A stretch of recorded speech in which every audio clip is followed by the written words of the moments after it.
பக்தி உலக நண்பர்களுக்கு ஈஸ்வரின் அன்பான வணக்கங்கள். இன்னைக்கு மிக முக்கியமான ஒரு வீடியோங்க. கண்டிப்பா வீடியோ முழுவதும் நீங்க பாருங்க. உங்களுக்கு நிச்சயமாக இது பயனுள்ளதாக இருக்கும்.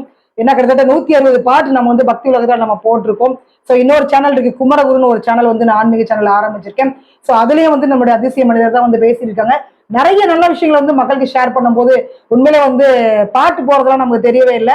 இன்னைக்கு மிக முக்கியமான ஒரு கேள்வி, ஏன்னா எனக்கு ரொம்ப நாளா இருக்கக்கூடிய ஒரு கேள்வி, பல முறை கேட்டாலும் கூட இன்னும் கேட்கணும் அப்படின்னு தோணக்கூடிய ஒரு கேள்வி இது. என்ன விஷயம் அப்படின்னு பாத்தீங்கன்னா, உங்ககிட்ட வரக்கூடிய மக்கள் யாராக இருந்தாலும் சரி, ரொம்ப அக்யூரேட்டா நீங்க ஜாதகம் கூட எடுத்துட்டு வர வேண்டாங்க, ஒண்ணுமே தேவையில்லைங்க, 10க்குள்ள ஒரு 3 நம்பரை நீங்க சொல்லுங்க அப்படின்ற மாதிரி அந்த நம்பரை வச்சு உங்களுடைய வாழ்க்கையை நீங்க கணிக்கிறீங்க. ஸோ எனக்கு நீங்க அதை மாதிரி தான் சொன்னீங்க. நான் ரொம்ப ரொம்ப ஷாக்கா ஆயிட்டேன். நானு அந்த 3 நம்பர் சொன்ன பிறகு என்னோட வாழ்க்கையை ஒட்டுமொத்தமாக கணிச்சு கொடுத்தாங்க. எப்படி நீங்க அதை சொல்றீங்க? ஜாதகம் வேணுமா வேண்டாமா? அந்த 3 நம்பர் 10க்குள்ள 3 நம்பர் அது எங்க இருந்து எப்படி எடுக்கிறீங்க? இல்ல ஏதாவது பின்னாடி ஏதாவது ஆடியோ அந்த மாதிரி வேற எதுனா வருதா உங்களுக்கு? எப்படிதான் சொல்றீங்க நீங்க? அப்படிலாம் இல்லைங்க. அதாவது நான் யாரு வந்தாலும் வாக்கு சொல்றேன்னா, நான் சின்ன வயசுல இருந்து சாமியாடுற பையன். 10வது வரைக்கும் எனக்கு குறி சொல்லி பழக்கம். வாக்கு எடுக்கிறதுங்கிறது சாமியாடி குறி சொல்றதெல்லாம் நிறைய விஷயங்கள் இருக்கு. சாமியாடின வீடியோவும் நிறைய இருக்கு. அதே மாதிரி ஒருத்தவங்க வர்றாங்கன்னா அந்த வர்ற டைம் சில நேரம் கணக்கு பண்ணிடுவேன். சில நேரம் வரும்போதே கையில போன் வச்சிருப்பேன். நித்திர நாட்காட்டின்னு ஒன்று இருக்கும், ஒரு ஆப். அதுல டக்குன்னு அந்த நிமித்த பிரசனம் போட்டுருவேன். பொதுவா ஒரு விஷயத்த நம்மகிட்ட அனுப்பும் போது கிரகங்களும் பிரபஞ்சம் நம்மளை இயக்குதுன்னா, ஒரு மனிதன் நம்மளை தேடி வரும்போதும் அந்த எனக்கு என்ன நெகட்டிவ் பாசிட்டிவ் இருக்கோ அது சம்பந்தப்பட்ட கிரக அமைப்பு உள்ளவங்க தான் என்னை தேடி வருவாங்க. அப்போ நாம ஒருத்தங்களுக்கு வரம் கொடுத்தா பழிக்கணும் அப்படின்னா, அவன் எந்த கிரகத்தின் ஆதிபத்தியம் இப்ப போய்கிட்டு இருக்குது, என்ன லக்னம் விழுந்திருக்கு, வந்திருக்கிற ஆப்பர்னட் எனக்கு ஆப்போசிட்ல உட்காந்துடுறாங்க.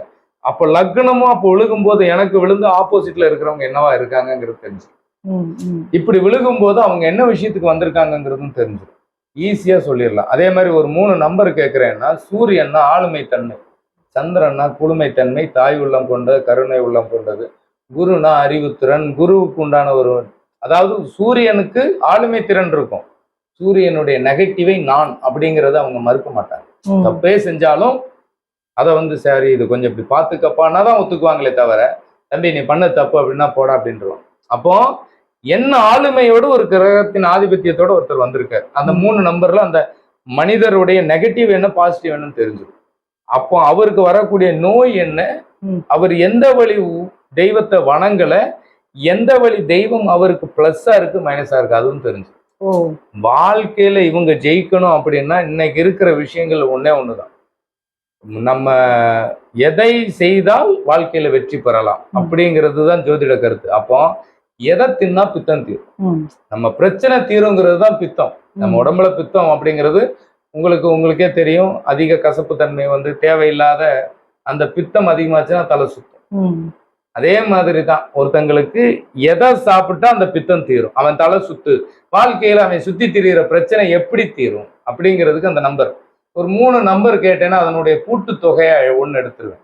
அப்ப அந்த 3ஓட மைனஸ் பிளஸ் இந்த 1ல நிற்கும். அந்த 1 வச்சு எடுத்து பிளஸ் ஆர் மைனஸ் போட்டு நீங்க இந்த இதை கரெக்டா பண்ணுங்க. அதாவது பூர்வீகம் தெரியாதவர்களுக்கு நான் சொல்றது என்னன்னா, திருச்செந்தூர் மிக மிக இதா சொல்லிடுவேன். அதுலயும் அந்த 3 நம்பர் சொன்ன நெகட்டிவ் கதிர்வீச்சுக்கு பாசிட்டிவா எந்த கோயிலுக்கு எந்த திருத்தலத்தின் கதிர்வீச்சு அவங்க மேல பட்டா நல்லதோ அந்த கோயிலுக்கு போய் திருச்செந்தூர் போக சொல்லு. அதாவது ஒரு 3 நம்பர் கேட்கிறேன். அப்ப அதுல அவன் சூரியன் சொல்றான், சந்திரன் 1ஆம் நம்பர் சொல்றான், 2ஆம் நம்பர் சொல்றான், 3ஆம் நம்பர் சொல்றான். அந்த 1, 2, 3, 1ஆம் நம்பர்னா சூரியன், 2ஆம் நம்பர்னா சந்திரன், 3ஆம் நம்பர்னா குரு, 4ஆம் நம்பர்னா ராகு, 5ஆம் நம்பர்னா உங்களுக்கு புதன், 6ஆம் நம்பருங்கிறது சுக்கிரன், 7ஆம் நம்பர் கேது, 8 சனி, 9 செவ்வாய். இப்ப இந்த 9 நம்பருங்கிறது நம்ம 10க்குள்ள ஒரு நம்பர் கேட்கும் போது அவன் 10ஆம் நம்பர் சொன்னாலும் அந்த 1 தான். திருப்பி அது ரீவைண்டிங் ஆயிட்டே தான் இருக்கும். 9க்குள்ள முடிஞ்சு. அப்ப இந்த 9 நம்பருடைய நெகட்டிவ் என்ன பாசிட்டிவ் என்ன? அப்ப அவங்க சொன்னது 3 நம்பர், 10வது வரைக்கும் அதை கூட்டினா ஒரு நம்பர் வரும் 4. இந்த 4 கிரகத்தினுடைய பாசிட்டிவ் இவங்களுக்கு நல்லது செய்யும், நெகட்டிவ் கெட்டது செய்யும். அந்த நெகட்டிவை போக்குறதுக்கு எந்த கோயிலுக்கு போனா இவன் பிரச்சனை தீரும். எந்த தசை நடந்தாலும் அந்த புத்தி வரும்போது கஷ்டப்பட்டுருவான். குரு தசையே வந்தாலும் இந்த 4 கிரகத்தினுடைய நெகட்டிவ் வரும்போது அவனுக்கு பிரச்சனை வந்துடும். நான் நம்பர் கேட்டாலும் ஜாதகத்தை கணக்கு பண்ணி தான் பேசுவேன்.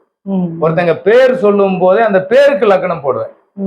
இப்போ நீங்க வந்து உங்க முழு பேர் என்ன சொன்னீங்க? ஈஸ்வரியா? வெள்ளை ஈஸ்வரி. வெள்ளை ஈஸ்வரி. ஒயிட்னா சுக்கிரன், ஈஸ்வரினா சிவன். கேதுவும் சிவனும் ஒண்ணுமா? உங்களுக்கு மீனத்தை போட்டுருவேன். இப்ப நீங்க என்ன ராசின்னு சொல்லுவீங்க? மீனராசி. மீனராசி. இது அழகா போட்டுருவேன். இதான் கதை எனக்கு. இப்போ ஒருத்தங்க பேர் சொல்றாங்கன்னா அவங்களுக்கு அந்த மீனம் தான் கணக்கு. அப்ப மீனத்துக்கு ஆப்போசிட் புதன் நீச்சம். திருமண வாழ்க்கை சம்பந்தப்பட்டதுல பஞ்சாயத்து வந்து. அப்போ இது சம்பந்தப்பட்ட குடுக்கல் வாங்கல்ல நீங்க கேர்ஃபுல்லா இருக்கணும். குடுக்கல் வாங்கல்ல கேர்ஃபுல்லா இருக்கணும். டாக்குமெண்ட் விஷயத்துல கேர்ஃபுல்லா இருக்கணும். நரம்பு பிரச்சனையில மெயினா கேர்ஃபுல்லா இருக்கணும். அந்த நரம்புக்காக தான் கண்ணாடி. அதான் சூரியன்லயே உங்களுக்கு. அப்போ உங்களுக்கு அங்க புதன் நீச்சங்கும் போது நரம்பு பிரச்சனையில கண்ணாடி போட்டாகும். வேற ஒண்ணுமே அதுக்கு தகுந்த உணவு எடுத்துக்கணும். எனக்கு இது வந்து நான் கத்துக்கிட்டு வந்தது இல்லைங்க. என் முன்னோர்களுடைய அணுக்கள் இதை வந்து என்னை வழி நடத்தும் போது அந்த கிரகங்களை நான் பாசிட்டிவ் நெகட்டிவ் எடுத்து அந்த பாசிட்டிவை நான் ஃபாலோ பண்ணும்போது நல்லதை நோக்கி என்ன செலுத்துது. அதாவது காற்று வீசுற திசையை பார்த்து படகை நான் செலுத்துறேனே தவிர நான் காற்றுக்கு எதிராக போல. எந்த திசையில் என்ன நகர்த்துதோ அந்த திசையை வழியா நான் பயணம் பண்றேன். அப்ப கிரகங்கள் என்னை வழி நடத்துது, அதன் பின்னே நான். அதே மாதிரிதான் இப்ப நீங்க என்ன தேடி வந்திருக்கீங்க அப்படின்னா அவன் பேருக்கு போட்டுருவேன், இல்ல அந்த டைமுக்கு போட்டுருவேன். அப்படி போடும்போது இவங்க பிரச்சனை என்ன கடைசியில கேட்பேன், உங்க பிரச்சனை எதுக்காக வந்திருக்கீங்கன்னா அதுக்கு தான் சார் வந்தேன். ஏன்னா ஒரு புதன் சம்பந்தப்பட்டதுன்னா டாக்குமெண்ட் இருக்கும், நரம்பு பிரச்சனை இருக்கும், தாய் மாமன் தாய் வழி சொத்து பிரச்சனை இருக்கும், தாய் வழி உறவுகள்ல மீள முடியாத துயரங்கள் இருக்கும் தாய் வழி உறவுகள்ல. அதே மாதிரி புதன் அப்படின்னாலே படிப்புக்கு உண்டான வேலையும் படிச்ச படிப்புக்கும் சம்பந்தம் இருக்காது. சில பேருக்கு அரியர் வச்சிருவான், சில பேர் கஷ்டப்பட்டு அரியர் வச்சுட்டு மறுபடியும் கொஞ்சம் வருஷம் கழிச்சு படிச்சு பாஸ் பண்ணுவான், சில பேர் கரஸ்ல பண்ணுவாங்க. இந்த புதன் தன்னுடைய நெகட்டிவை பரப்பாம இருக்கணும்னா அதுக்கு உண்டான அயனை எடுக்கணும். புதனுக்கு சனியோட கர்மம், குருவுக்கு ராகுவோட கர்மம். அப்போ குரு தசை நடக்குன்னா கேழ்வரகு எடுத்துக்கணும். நீங்க பழைய சாதம் குடிக்கணும். குரு தசையில தாங்க ராமர் வனவாசம் போனாரு, அது நெகட்டிவ். அதே குரு தசையில தாங்க பட்டாபிஷேகம் சூடினாரு இறுதியில. அப்போ அந்த குரு தசை ஒருத்தனுக்கு லக்னத்திலே ராசியில இருந்துச்சா வீடு மாற்றம் இடமாற்றம் கொடுத்துரும். நெகட்டிவா இருந்தா. பாசிட்டிவா இருந்தா ஓடி போனவனுக்கு 9ல குரு, நீ ஓடி போய் வேலையில இருப்ப. ஊரை விட்டு வெளியில வந்து எதுக்குங்க வேலை? இப்ப நல்லா பாத்துங்க, நம்ம சில சமூகத்துல இருக்கிறவங்க இந்த மந்திரம் பரிகாரம் பண்ற சில சமூகத்துல இருக்கிறவங்க குடும்பம் பூரா வெளிநாட்டுலதான் இருக்கும். குருவோட கர்மா தாங்க கேன்சர். குருவினுடைய நெகட்டிவ் தான் கேன்சர். ஏன்னா குருவுக்கு ராகுவோட கர்மம். அப்போ கேன்சர்ங்கிற ஒரு நோயையும் குழந்தைக்கு அதிபதியே குரு. அப்ப அந்த குழந்தை சம்பந்தப்பட்ட பிரச்சனையை கொடுக்கறதும் குரு தான். குழந்தையை கொடுக்கிறவர் தான் இல்லாமையும் பண்ணுவார். எது நெகட்டிவ் இல்லாம பண்ணும், குருக்குள்ள இருக்கிற நெகட்டிவ். குருவுக்கு என்ன உணவு? கொண்டக்கடலை. கொண்டக்கடலை என்ன சத்து அதிகம்? உங்களுக்கு அதுலயும் அயன் கால்சியம் தான். அப்போ குரு திசையில எதை சாப்பிடணும்?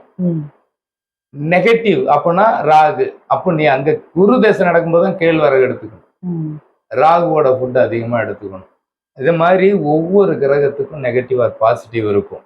அதே மாதிரி என்னை தேடி வர்றவங்களுக்கு எனக்கு பலன் சொல்றது ரொம்ப பழகி போச்சு, ரொம்ப எளிமையா போச்சு. பத்தாக்குறைக்கு ரொம்ப முடியல, சாமியார் ரீதியா தான் சொல்லணும் அப்படின்னா தேங்காய் சுத்தி இந்த புடுறா அப்படின்னா 2 விழுந்து ஓடும். அது ஆன்மீக ரீதியாகவும் நம்ம அந்த பயணம் பண்றோம் அப்படின்னா பிரபஞ்சத்தை நேசிக்கிறவனுக்கு அந்த பிரபஞ்சம் உதவி பண்ணும். இன்னைக்கு பெரிய பெரிய லெவல்ல நிறைய பேர் தியானத்துல இருந்தா இறைவனை உணரலாம்ங்கிறாங்க. அந்த தியானம்ங்கிறத கொண்டு வந்து நெத்தியில உணரணுங்கிறான். இந்த நெத்தியை தான் நான் அறிவு கண்ணுங்கிறேன். அறிவால் இறைவனை உணரு உணரு உணரு உணரு. அந்த அறிவு தான் முருகன். அழகு முருகன்னா அறிவு முருகன். அழகுக்கு உதாரணமே அறிவு. அறிவு இல்லாத ஒருத்தன் அழகா தெரிவான. ஒரு பள்ளிக்கூடத்துல படிக்கிற ஸ்டூடெண்ட் நல்லா படிக்கும்போது அவன் அழகா தெரிவான், மக்கா இருக்கும்போது அவன் அழகா தெரியுவான். இவ்வளவுதான் கதை. ஒரு குருகுலத்துல ஒருத்தன் கல்வி கத்துக்கிட்டு அவன் சரியா கத்துக்கலன்னா அவன் அழகா தெரிவானா? நல்லா கத்துக்கிறான் அழகா தெரிவான், நல்லா கத்துக்கிறான். அப்போ அறிவுள்ள பிள்ளை, வாயுள்ள பிள்ளை.